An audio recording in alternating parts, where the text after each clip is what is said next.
পুরা মক্কা মদিনায় গলিতে গলিতে কোন জায়গায় না জানি আমার নবীজির পা মুবারক পড়ে গেছে।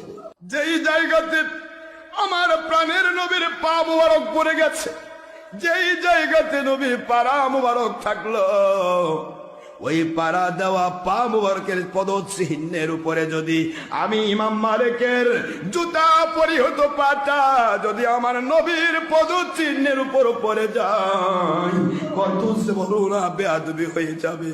মদিনার নবী রওজা পাকে বসে বলবে, রে ইমাম মালিক, আমার পায়ের উপর তুমি পাড়া দিয়েছ, সহ্য করতে পারবো না। আমার পা যদি ফসকা পড়ে যায়, মক্কা মদিনায় আমি জুতা পরবো না।